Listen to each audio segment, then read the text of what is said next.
बड़ी मशहूर बात। भाई हम कह रहे हैं कि गिरधारी भाई की दुकान जंगीगंज में है।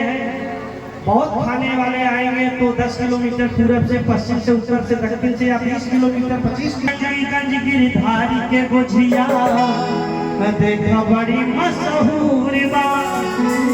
और आई ज्ञानपुर भदोही चर्चा दूरे।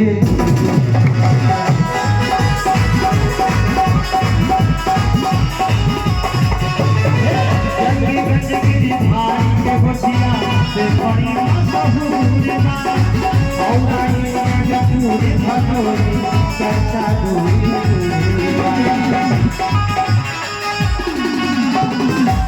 खाई है सयान हो जाइए, अब हवा खाई है जवान हो जाइए। अरे रुके कुछ समैया का